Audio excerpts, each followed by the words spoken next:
Halo teman-teman sekalian, jumpa lagi dengan kami di channel yang dahsyat ini. Sudah 2 juta subscriber. Kami akan membahas sempat pembahasan yang hangat kemarin ya, beberapa Apa, hari lalu. Far? Buku bagus dan buku jelek. Wus, berat ini. Kan banyak orang bilang bahwa tidak ada buku jelek. Yang ada itu adalah buku yang belum bertemu dengan pembacanya. Hmm. Gitu. Nah, aku yang mempercayai bahwa ada buku jelek dan ada buku bagus. Karena aku tuh kan editor, Hmm. Hmm. sering mengedit tulisan-tulisan jelek Oke. gitu. Makanya aku percayai bahwa ada buku jelek dan ada buku bagus. Salah satunya, kalau macam ditanya, cara kamu menyebut buku bagus, buku jelek dan buku bagus dari mana? Kalau aku, Hmm. basicnya dulu nih, kalimatnya benar tuh enggak. Oke. Aku tuh aku tuh Cara penulisannya ya, cara menulis dulu, bukan cara menulis dulu. cara menulis. Cara dia menulis kalimat. Aku kemarin semalam Hmm. lagi nyusun proposal. Saya menemukan jurnal, Hmm. dia menulis satu satu kalimat itu nyari satu paragraf. Wah, ada yangnya kelak, wah, acak kadut lah. Nggak ada titik, nggak ada koma. Jadi satu kalimat, satu paragraf. Wah banget. Dan bikin pusing lah, aku bilang, ini kok bisa ada gitu. Ini contoh ya, aku bilang di jurnal ya. Dia membahas satu tema apa gitu, aku Hmm. mau ngutip gitu. Ini jelek banget, minta ampun. Ini itu kalimat. Kedua, teman-teman kalau kalau di fiksi ya, kalau teman-teman sering membaca fiksi, itu akan merasakan sosok karakternya, Hmm. karakterisasi. Hmm. Kamu ini kan ada tokoh ini, tokoh Aang dengan tokoh Safar, itu kan namanya sudah berbeda. Mestinya penokohnya juga berbeda, Iya. iya kan? Sosoknya kamu bagaimana, Punya karakternya punya karakter masing-masing. masing-masing. Tapi ada yang penulis, ada novel, ini nyaris sama cara nulisnya, Hmm. cara penokohannya, karakterisasinya itu nyaris sama, tapi bisa dibedain. Hmm. Itu kedua. Ketiga, bisa juga faktor alur. Alur. Ini nggak jelas alurnya gimana ini, Oke. penanggalannya gimana. Ini bukan salah ketik, ini memang cara cara nulisnya memang begitu gitu. Ada plot hole lah ya. Iya, wow, nggak tak karuan lah apa semua. Hmm. Kemudian bisa jadi eksekusi di pembuka atau apa endingnya nggak jelas. Nah, aku kalau melihat kumcerku misalnya dengan apa perjalanan aku yang sekarang ini, aku melihat cerpenku itu jelek. Cerpenku itu jelek itu. Kalau macam nah masalahnya ada juga yang tidak setuju bahwa seperti yang saya bilang itu, bahwa ada buku jelek, ada buku bagus. Mungkin salah Hmm. satunya kamu. Apa? Kamu mempercayai buku jelek atau buku semua sama tapi belum ditemuin oleh pembaca yang pas aja, yang tepat. Ini Hmm. pancingan ini teman-teman. Hmm. Hmm. Iya, tentu setiap orang punya pendapat tentang buku yang dia baca. Hmm. Apakah buku itu bagus menurut dia, Atau apakah enggak? buku itu jelek menurut dia. Aku rasa itu valid lah. Ya, itu Apapun tetap valid. pendapat seseorang tentang buku yang dia baca.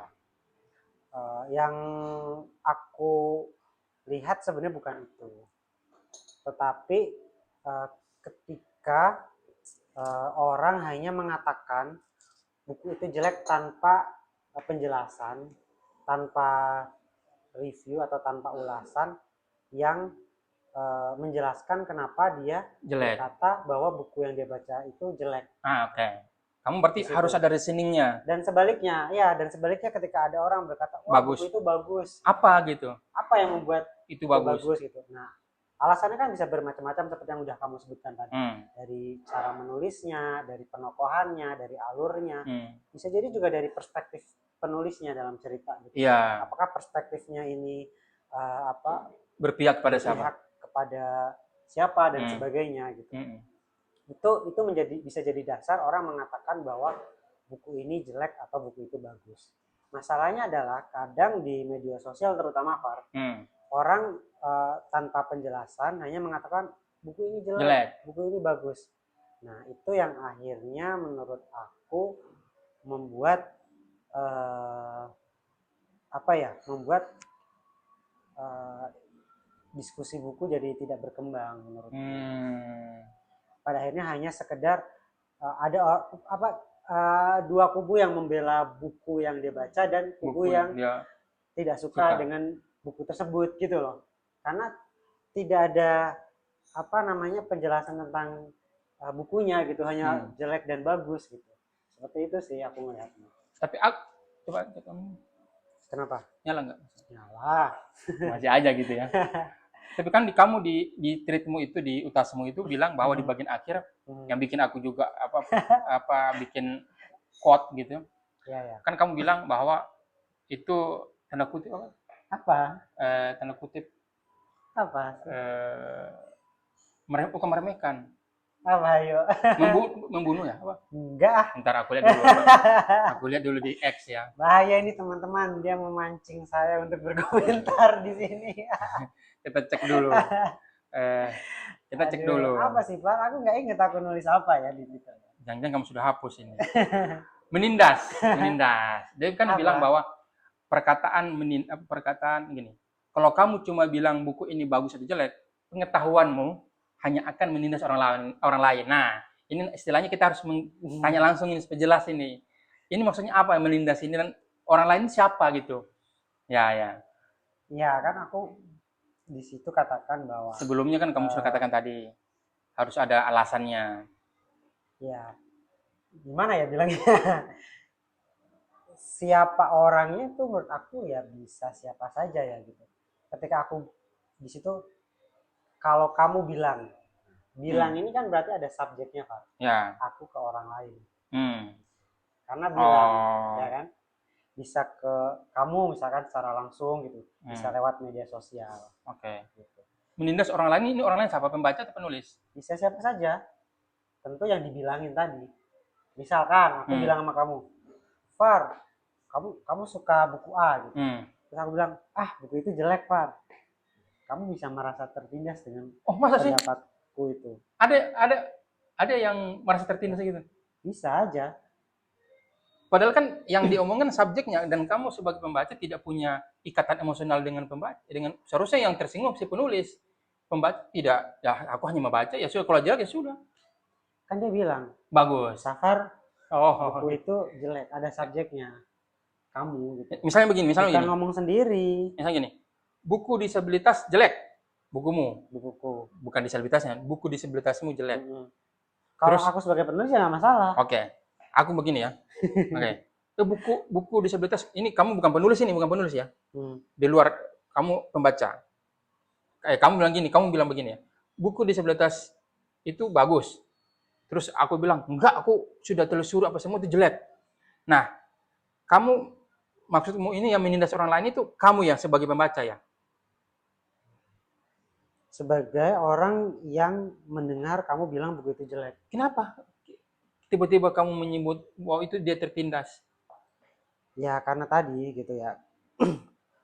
Kadang kita nggak bisa serta-merta naif ya atau lugu menganggap bahwa buku bagus atau buku tidak bagus itu jelek. Sekedar selera. Oke. Menurut aku gitu. Itu tidak sekedar selera. Tidak sekedar selera. Pengetahuan. Karena selera pun itu dibentuk oleh pengetahuan, bisa oleh lingkungan, bisa bacaan dan sebagainya gitu loh. Itu yang pertama gitu. Yang kedua, sebagai seseorang yang berkomentar tentang buku, terutama berkomentar kepada orang lain secara spesifik ya Pak, kepada teman, kepada orang lain gitu ya. Itu kan kita punya latar belakang yang berbeda-beda gitu. Oke, aku dari kampung yang berbeda-beda gitu. Yang baru baca sehingga di umur. Cara baca kita berbeda-beda. Ya. Gitu loh, Pak. Misalkan contoh ya, kita sebut sajalah novel Laskar Pelangi. Oke. Anda Hirata. Ketika aku dulu baca waktu SMA, aku suka sekali baca buku Laskar Pelangi itu. Aku ikutin sampai tetralogi. Sampai ke semuanya aku Maria Markarpov. Maria Markarpov aku baca. Aku juga baca. aku merasa itu cukup dekat. Satu, isu tentang pendidikan. Dua, sekolah kampung. Aku di sekolah kampung juga dulu. Aku dulu nggak di SD negeri tapi di madrasah. Kemudian aku merasa bagaimana dulu sekolahku waktu SD itu diremehkan, sekolah nggak mutu dan sebagainya. Ketika sekolahku itu berprestasi, merasa bahwa walaupun kami sekolah kampung, sekolah kami juga bisa berprestasi. Nah, terwakili lah itu dari cerita Laskar Pelangi. Yang kedua, penokohan si Ikal dan Arai yang punya impian pergi ke Paris, kuliah di Paris, itu kan seakan-akan mewakili cita-cita orang-orang daerah dari kampung seperti aku saat itu ya, yang membayangkan kota seperti Jakarta apalagi luar negeri sebagai sesuatu yang jadi impian yang ingin mungkin dicapai gitu ya. Bentar, kamu itu terwakili sama dia atau kamu terpengaruh sama si Laskar Pelangi? Ya relate aja, relate. Berarti kamu sebelum baca buku Laskar Pelangi punya mimpi untuk ke kota begitu? Enggak juga. Karena buku Laskar Pelangi ini juga menginfluence banyak orang untuk pergi ke luar negeri. Ya poinnya bukan itulah. Poinnya bukan itulah. Tetapi bahwa menurut aku itu cukup mewakili impian atau cara pandang orang daerah melihat kota atau melihat Eropa itu ya tercermin dalam novel Laskar Pelangi gitu. Dan buatku waktu SMA baca itu merasa dekat saja gitu. Nah, ketika aku kemudian kuliah, kemudian aku punya pengetahuan, katakanlah perspektif tentang postkolonial gitu ya. Aku bisa cara bacaku terhadap Laskar Pelangi tentu jadi jauh berbeda. Aku cara pandangnya mungkin bisa dianggap lebih kritis gitu bahwa novel Laskar Pelangi ini secara postkolonial justru melanggengkan cara pandang inferior masyarakat terjajah terhadap kalau menurut postkolonial Eropa atau masyarakat Barat seperti itu gitu. Sehingga aku mungkin melihat Laskar Pelangi menjadi tidak sebagus ketika aku baca waktu masih SMA gitu.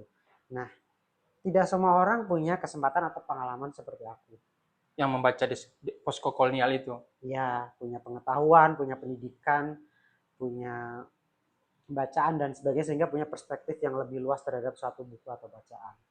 Nah, orang lain ya akhirnya membaca Laskar Pelangi sama persis seperti ketika aku membaca ketika waktu SMA. Apakah itu salah? Menurut aku nggak salah. Kan setiap orang boleh menafsirkan apapun gitu, mau dengan cara baca yang sederhana maupun dengan cara baca yang lebih kompleks gitu. Nah, persoalannya adalah ketika aku yang punya cara pandang yang mungkin lebih kritis ini, kemudian berkata kepada orang lain yang cara pandangnya mungkin belum menyampai di taraf kamu, aku nggak bilang ya belum seperti aku gitu, masih cara pandang seperti waktu aku SMA gitu, aku bilang wah Laskar Pelangi itu jelek. Nah disitulah menurut aku itu bisa jadi menindas orang lain gitu.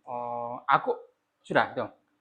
Atau juga ya dalam banyak hal sebenarnya Faria. Kayak misalkan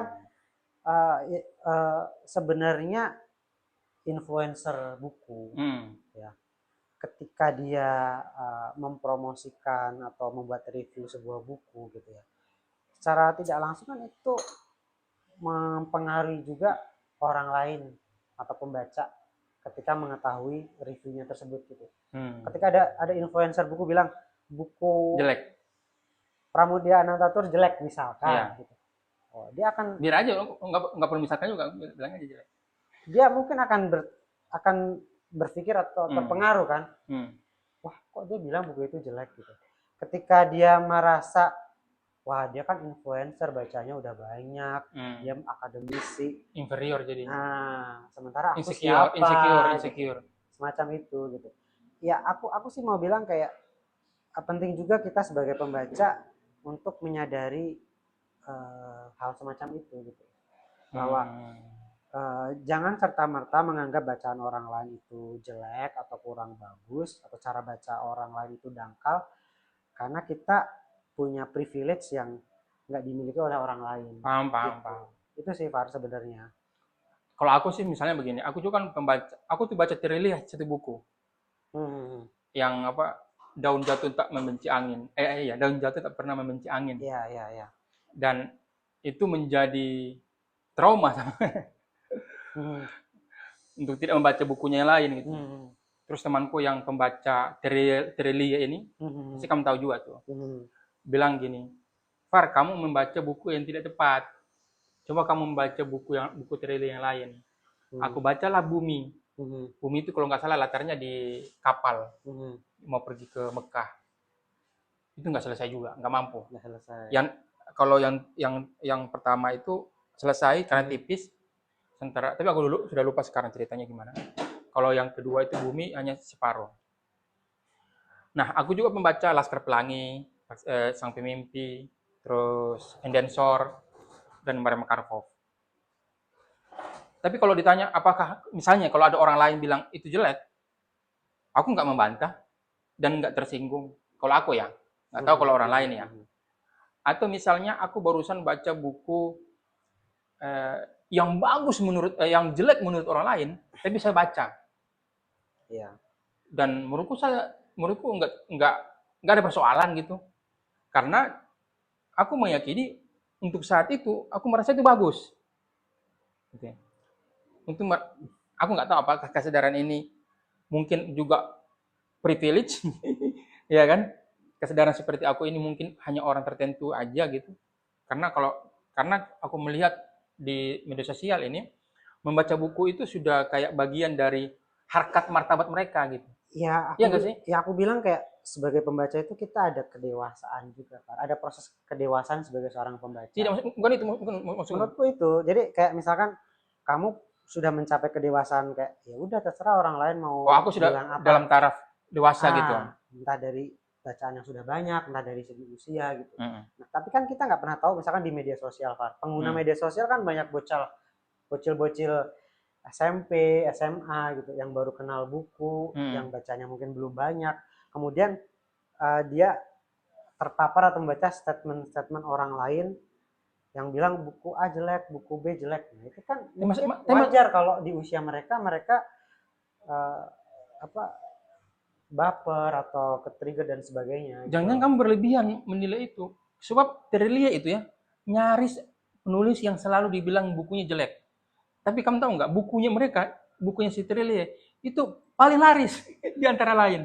Maksudnya, jangan-jangan pembaca Tirili tidak terpengaruh dengan kata-kata jelek-jelek. Mereka santai aja, beli lagi dan baca lagi, beli lagi. Aku nggak spesifik bilang Tirili. Iya, nggak. Aku mau bilang ke kamu bahwa ada contoh di mana ada penulis yang disebut jelek-jelek mulu oleh orang lain, tapi pembacanya terus banyak ini bahkan di luar pikiran kita, data-data yang ada. Maksudku, ketika ada orang yang menyebut si Tirili jelek, jangan-jangan pembacanya santai-santai aja untuk mereka tidak baca bukunya Tirili, tidak sebaper atau overthinking dengan kata-kata orang lain terhadap bukunya si Tirili. Iya, dan sebaliknya aku juga mau bilang bahwa banyak juga yang bilang Tirili bagus. Gitu. Iya, makanya. Misalkan siapa artis siapa stand up apa? Banyak. Radit, Panji satu lagi. Banyak kan. Satu lagi yang punya Recruiting. Bukan. Yang punya Imaginary. Oh, Ernest. Tapi kan ada juga bukunya Tirili yang Ernest nggak sukai. Ya, tunggu dulu maksudku. Iya. Kita ambil contoh lah Ernest gitu ya, yang semua orang kenal dia gitu. Dia pun mengatakan bahwa buku Tirili beberapa novelnya itu bagus gitu. Gitu kan. Artinya apa? Artinya memang sebenarnya kita nggak punya data spesifik ya. Misalkan secara kuantitatif gitu. Kayak misalkan yang suka 1.000, yang nggak suka 2.000, kita nggak punya data itu gitu. Yang kita punya, yang kita ada datanya mungkin adalah penjualan bukunya yang laris gitu. Gitu kan. Tapi menurut aku yang justru aku pengen bilang juga, yang aku tweet juga di X aku bilang sebenarnya komentar pendapat tentang buku-buku jelek itu udah banyak gitu loh. Iya, kalau ada orang yang bilang kayak gini, kenapa sih harus ngomong yang positif-positif Mulu terus, ya. ngomong yang baik-baik terus kan buku. Lah, kamu mainnya kurang jauh. Jauh. Sebenarnya buku Di Goodreads banyak. banyak banget gitu. Yang kasih 1 bintang separuh. Ya, kalau kamu bilang Terelia sudah banyak yang bilang negatif Iya. gitu. Mungkin buku-buku lain yang selama ini kita anggapnya bagus gitu, misalkan aku ngasih contoh ya secara langsung Ziggy atau Eka pun banyak yang bilang jelek, kasih bintang 1, bilang ini kapok nggak mau nulis lagi gitu. Ada satu nggak mau baca lagi. Gini malah Far bilang ini buku ngewe-ngewe. Bukan, gini. Eka Kurniawan pantas masuk neraka. Ada gitu. Karena nulis Natal Cantik Itu Luka. Wah, gitu. Maksudnya ini jadi judul thumbnail. Eka Kurniawan pantas masuk neraka karena nulis buku jelek. Karena nulis buku Cantik Itu Luka. Gitu loh. Jadi sebenarnya kita nggak kekurangan kok komentar jelek, komentar negatif tentang buku-buku kita gitu loh. Justru yang aku bilang kita kurang ulasan atau review yang lebih panjang ya, yang lebih seperti gini kayaknya. Mendalam gitu tentang satu buku, sehingga kita nggak cuma selesai atau berhenti di bukunya jelek, bukunya bagus, enggak, tapi kita bisa diskusinya lebih jauh gitu, kayak kalau jelek apa sih yang bikin jelek gitu, kalau bagus apa sih yang bikin bagus, sehingga pembaca lain juga nggak langsung kayak anjrit lo bilang buku itu jelek gitu, nggak kayak gitu, tapi oh dia bilang jelek karena bijak. A B C D gitu, oh dia bilang bagus gitu, itu jadi bisa oke gitu, bisa sependapat, bisa juga dia counter dengan alasan yang lain gitu. Nah itu kan jadi satu diskusi yang menarik menurut aku. Iya. Lebih produktif ya. Sebenarnya ya itu kan gini, kita juga perlu sadari dengan realitas yang ada. Mestinya yang kayak gini, bahwa yang bisa menentukan bukan harus juga ya. Salah satu yang mesti bisa menentukan buruk dan jelek satu karya, itulah orang-orang yang kuliah di sastra, yang mempelajari ilmu sastra. Kan mereka semestinya yang mengulas buku-buku itu gitu. Masalahnya mereka itu ada nggak di dunia nyata gitu loh, di dunia perbukuan, bahwa buku Eka Kurniawan hanya bisa bercinta mulu gitu. Terus bukunya Leila Chudori begitu gitu. Kenapa bukunya Leila Chudori? Ya kan dia kan penulis juga kan. Kenapa kamu kayak takut begitu ngomongnya? Enggak, kamu kan jelasin. Ya maksudnya begitu gitu. Tapi sebenarnya aku orang yang mungkin tadi aku takut bias juga, khawatir ya mungkin tadi kau bilang bahwa kita sudah di tahap punya kedewasaan dalam membaca dan menerima pendapat. Tapi ketika teman-teman waktu kita masih SMA, apakah kita sedewasa ini ketika dibilang jelek bacaan kita ya? Tapi saya juga punya keyakinan bahwa orang-orang yang membaca ini sudah juga dewasa sih. Meski ada komentar bilang begini, kita masih dalam tahap literasi yang minim. Kita harus menggalakkan lagi, jangan terlalu banyak kelas apa semua. Sebenarnya itu juga itu problem juga kita ketika kita masih percaya seperti itu. Memang literasi kita masih kecil, jumlah pembaca kita masih kecil. Tapi dengan ada suatu pendapat atau opini dengan mengatakan bahwa buku ini jelek, dengan uraian yang kau bilang tadi, ada penjelasan semuanya, itu juga akan memunculkan kedewasaan. Akan memunculkan kedewasaan, akan memberikan kita perspektif baru bahwa kenapa yang jelek? Karena alurnya gini berantakan, penokohannya tidak clear apa semua. Betul, aku sependapat dengan kata-katamu bahwa ketika menyebut kata bagus, menyebut kata jelek, itu mesti ada uraian yang mendalam gitu, yang deep, yang elaboratif gitu. Tapi ketika dibilang bahwa ini menindas, nah ini kata menindas ini, aku sih nggak setuju ya. Aku nggak setuju. Karena yang diuraikan oleh penyebut jelek dan bagus ini dengan anggaplah jelek ya, penyebut jelek dan uraian yang ada itu tidak menyasar ke pembaca. Misalnya aku membaca Hidup Bersama Laut, aku pembaca ya, ada Nyimas Gandasari bilang itu jelek buku itu dengan uraian yang ada. Ya saya tidak sedang mengkerdilkan, tidak merasa kerdil dengan bacanya saya gitu, atau pengalaman membaca saya, atau itulah buku yang kita sempat sebutkan, kan nggak usah sebut nama judulnya ya. Nggak usah lah. Kita bilang, ini kenapa sih kenapa buku ini bisa bisa menang gitu ya, bisa ya gini lah. Padahal yang kita baca jelek, B aja, walaupun kita nggak bilang gitu ya di luar ya, di internal kita gitu. Maksudnya kita nggak sebut nama gitu. Maksud saya, apakah ketika orang lain menyebut ini bagus dan kita menyebut ini jelek, apakah pembacanya kita keliru? Menurut saya tidak juga. Ya sudah, di saat itu pembacaannya kita mengalami membacanya kita, ya seperti itu sudah gitu. Ya sebenarnya gini, ini tergantung cara pandang kita, terutama soal komentar di medsos ya Pak. Ada orang yang beranggapan ketika bicara di medsos ya dia cuma ngomong di akun media sosialnya. Gitu kan. Tapi ada juga pendapat yang mengatakan bahwa apapun yang kamu katakan atau tulis di media sosial itu jadi konsumsi publik. Artinya publik membaca dan akhirnya merespon apapun yang kamu tulis atau komentari. Secara tidak langsung, walaupun kamu tidak bilang aku mau bilang buku A jelek ke semua orang, aku hanya mau tulis di tweet aku gitu atau di Instagram aku gitu. Iya, tapi ketika tweet kamu atau Instagram kamu itu jadi konsumsi publik, ya secara nggak langsung kamu sebenarnya bicara ke orang lain.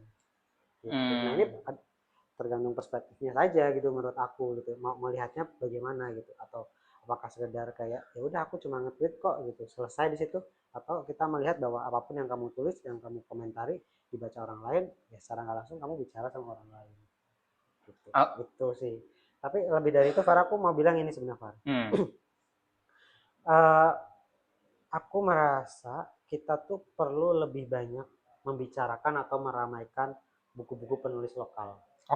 Kenapa? Itu yang menurut aku perlu digarisbawahi dan perlu banyak dibicarakan di media sosial. Kenapa? Karena selama ini pembicaraan kita, terutama ulasan atau review tentang buku lokal itu masih sedikit menurut aku. Masih sedikit, dan harus diakui ya, menurut aku ini sangat subjektif ya. Masih ada cara pandang yang melihat bahwa buku luar lebih bagus daripada buku lokal. Penulis luar lebih bagus daripada penulis lokal. Menurut aku cara pandang itu masih ada lah di sebagian pembaca kita gitu. Nah, itu sebabnya aku nggak kaget ya ketika penulis lokal ini susah sekali menjual bukunya. Jual buku 300 eksemplar susah banget. Jual buku 500 eksemplar lu curhat ini, susah banget gitu kan. Tapi ada buku lain gitu bisa terjual. Buku lain ini lokal atau ini luar? Iya, bisa lokal, bisa luar ya. Ribuan gitu, puluhan ribu gitu bisa terjual gitu ya. Kalaupun ada buku lokal yang laris bisa dihitung jari lah Pak. Tidak banyak gitu loh. Tapi kalau buku luar aku rasa cenderung lebih banyak pembacanya menurut aku gitu ya. Ya mungkin kita butuh data ya supaya ini bisa dicek gitu ya, apakah yang aku sampaikan ini valid atau enggak gitu. Silahkan kalau teman-teman punya datanya gitu. Kita diskusi bersama gitu. Nah, yang kedua adalah kita juga perlu menyadari buku ini masih menjadi bacaan kelas menengah ataupun menengah atas dan orang-orang terpelajar lah. Gitu. Bagi sebagian lain buku ini masih jadi kebutuhan tersier. Orang lebih pilih beli makanan buat hidup, beli beras, beli telur, beli minyak. Pilihan yang keberapa lah itu buku. Iya, buku masih kebutuhan. Kita juga mikir juga kok kita. Itu kan. Kita juga mikir juga ini mau kita baca tuh enggak ini. Betul. Atau juga ada orang yang beli buku itu sebagai lifestyle. Kan ada ya juga. Jadi ada lifestyle, ada yang kebutuhan dari tersier dan ada kebutuhan yang primer. Nah, ketika buku ini masih jadi kebutuhan tersier, apalagi harga buku makin hari makin naik, ya kan? Ini curhat ya, curhat gitu. Orang kan akhirnya cenderung pilih-pilih buat beli buku. Nah, ketika akhirnya pilih-pilih beli buku, misalkan di toko buku ada 5 buku baru, ya kan? Nah, ada buku penulis lokal dan buku penulis luar gitu. Karena harus pilih-pilih, orang mungkin akhirnya cenderung pilih buku luar, memang buku penulis lokal. Karena tadi masih adanya cara pandang yang melihat buku luar lebih bagus daripada buku lokal gitu. Nah, aku mau bilang kalau masih banyak sebenarnya buku-buku lokal yang layak diapresiasi lebih gitu. Ya, ya. Layak untuk bisa dibaca lebih banyak pembaca, Far. Ya. Gitu. Sehingga secara tidak langsung menurut aku ya, ketika penulis lokal atau buku-buku lokal ini makin banyak dibeli dan dibaca, kualitas itu juga akan naik dengan sendirinya, Far. Iya kan? Karena penulis punya uang untuk itu salah satunya. beli buku bagus, dia olah lagi buku tulisannya apa semua. Iya sih. Mungkin menulis juga lebih serius. Lebih serius, tidak mikirin perut. Karena sudah tidak memikirkan perut atau percaya bahwa royaltinya akan bisa menghidupinya, menghasilkan dan sebagainya. Seperti gitu. Siapa misalnya? Della Fedori. Ya, banyak lah gitu. Terelie. Betul gitu, ya kan? Dan ini kan sebenarnya terjadi juga dalam film Indonesia menurut aku ya, kalau mau coba disandingkan gitu ya. Kita nggak membandingkan apple to apple, tapi kita bisa sandingkan bagaimana dulu itu film lokal ini kan juga sama kayak buku, Pak. Film lokal dianggap nggak bagus. Film lokal cuma horor cabul gitu, ya kan? Tapi dengan sendirinya tapi dengan kemudian muncul beberapa film bagus, dimention, diulas, dibicarakan, orang mulai percaya kan, oh film-film lokal bagus kok. Itu karena reviewnya bagus atau memang filmnya yang bagus? Ya, satu bagus, dan kedua mulai ada yang mereview dan membicarakan, Pak. Oh, iya. Akhirnya orang-orang yang di luar skena film pada tahu membacanya, oh ada film bagus lokal. Dibicarakan, FOMO lah. Wah, berhenti. Ya kan? Baterai lemah. Oke, nggak apa-apa. Sedikit lagi. Lanjut. Iya kan? Nah, akhirnya pelan-pelan penonton film lokal ini makin banyak, kualitasnya pun jadi semakin banyak. Terakhir nih ada trailer film baru ya, Indonesia, Lebaran itu tentang apa? Pelangi di Mars ya. Itu kan film lokal yang pakai CGI apa? Utopia itu ya? Utopia yang robot itu loh. Oke. Kayak kita nonton ala-ala Transformer atau Toy Story dan sebagainya gitu. Atau yang tahun lalu lah Jumbo gitu kan. Film lokal tentang animasi bisa bagus gitu ya. Mungkin kita nggak bisa bilang sudah sebagus film-film Ghibli atau film-film Disney gitu ya. Tapi kita patut mengapresiasi lah gitu. Nah, yang begitu juga di buku, Far. Aku merasa bahwa atau karena buku terlalu banyak ya. Tiap bulan terbit dan kita bingung mau ulas yang mana gitu. Enggak juga menurut aku. Iya. Film kan enggak sebanyak itu dan kita banyak setiap minggu ada film baru, Far. Setiap minggu ada film baru. Aku aja ya enggak nonton. Kamu aja. Jadi aku berpikir kalau semakin banyak buku-buku lokal ini dibicarakan, dibahas, mau jelek mau bagus terserah gitu, pembaca sudah beli, sudah bayar, silakan komentar ya kan. Tapi aku yakin masa sih nggak ada buku-buku lokal yang bagus gitu. Tapi kita memang kurang ini, aku merasa memang kurang mereview. Kalau ada review paling hanya bikin ulasan video pendek 1 menit di TikTok dengan Instagram, tidak yang kan kalau aku perhatiin reviewer Instagram film itu mereka 10 menit, 30 menit, bahkan ada sejam membahas seperti gini. Dan sudah banyak channel YouTube-nya. Dan ratusan ribu. Channel YouTube buku cuma Safar Nurhan. Enggak juga. Kamu babel banget ya. Banyak lah, tapi enggak tahu channel YouTube buku dan yang sering ngulas apa. Aku yakin banyak lah pembaca-pembaca lain yang lebih bagus cara ngulasnya daripada Safar Nurhan. Iyalah, kamu kok mau nikah? Kan? Iyalah. Seharusnya, dan aku nggak tahu apakah misalnya kalau yang review film itu dibayar nggak ya? Ada yang dibayar, ada yang enggak. Nah, menjadi pertanyaan apakah buku penerbit ini meminta si reviewer ini juga dan mereka dibayar atau enggak? Jangan-jangan orang nggak mau review buku karena nggak ada uangnya. Nggak ada uangnya, bikin ini kan industri, bukan industri juga kan? Industri kan bukan industri. Kalau film kan industri juga kan. Ya pelan-pelan lah, Far. Ketika makin banyak reviewer nanti lama-lama industrinya tumbuh, buku ini menghasilkan. setiap reviewer akan dapat. Jangan-jangan tumbuh tapi penerbitnya nggak mengapresiasi reviewer. Itu.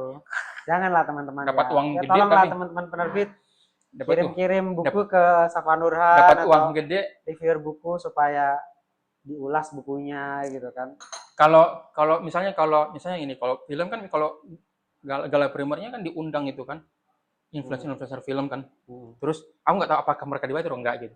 Tapi mereka buatkan konten apa semua. Aku yakin mereka dibayar itu buatkan konten. Yang jadi pertanyaan ketika buku A terbit misalnya, apakah reviewer ini, pembaca-pembaca ini diminta untuk datang dan dibayar atau enggak? Jangan hanya diminta datang untuk menghadiri acara, memenuhi kuota kelas aja, kuota Ya kan, launching itu.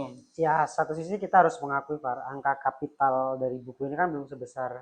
Iya, makanya aku mau bilang bahwa jangan-jangan ini juga kenapa tidak rame mereview ini, karena memang nggak ada uangnya. Tapi kan orang ketika ngomong buku jelek, buku bagus nih rame nih. Banyak yang ikut komentar itu kan. hanya bikin tweet biasa aja, jadi tidak se-effort. Yang meremehkan inilah coba untuk ikut mereview, mengulas. Enggak se-effort kita bikin video gitu loh. Biar kan hanya nge-tweet, retweet, bikin 1 kalimat 2 kalimat sudah gitu. Viral gitu.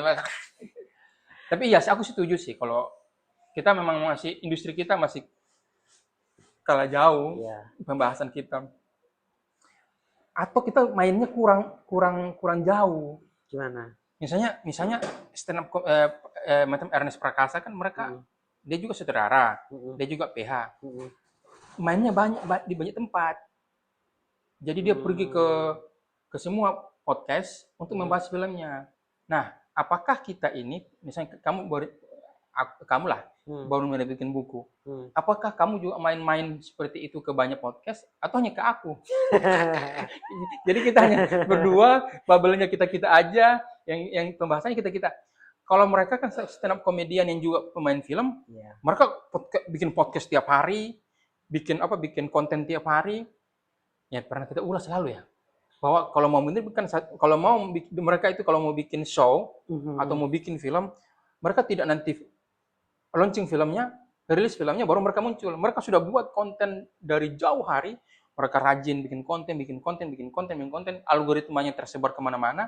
Pas buat film atau buat show, nama mereka sudah terkenal.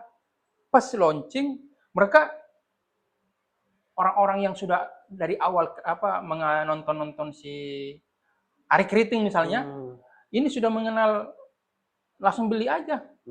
Atau seperti Panji, dia sebelum show dia sudah kemana-mana ini, terus jualan tiketnya kemana-mana terus promo. Nah, apakah kita di penerbitan buku ini seperti itu? Enggak.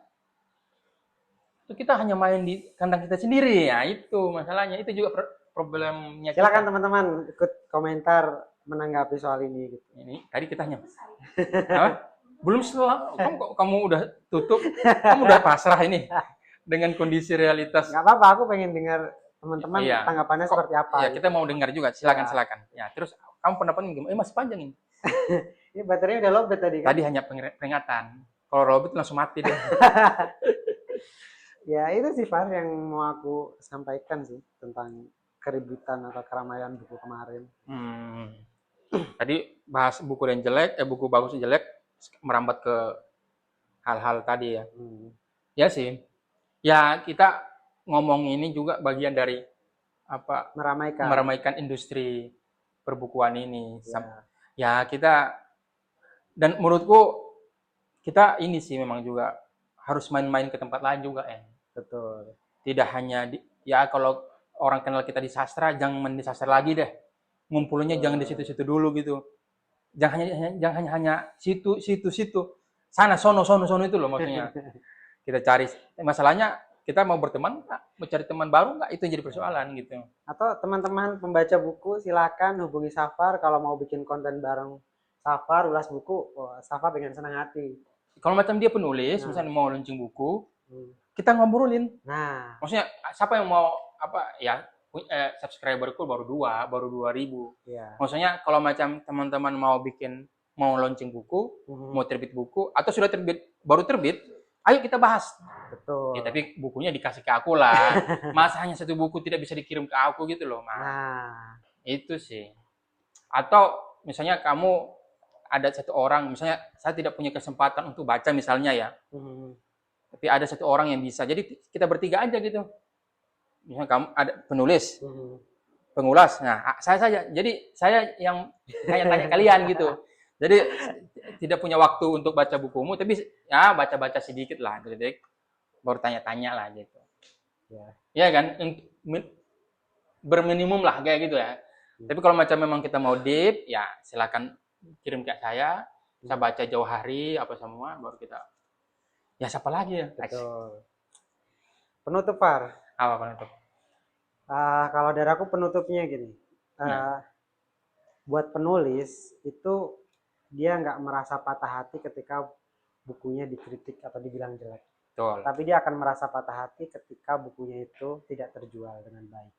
Ada lagi. Apalagi? Itu kamu ya. Kalau kamu itu, bersyukurlah penulis ketika ada orang yang menyebut bukumu jelek. Artinya dia sudah beli dan sudah baca. Karena di luar sana banyak penulis yang bukunya tidak pernah di-review. Terima kasih teman-teman yang membaca buku-buku saya. Sampai jumpa di video berikutnya.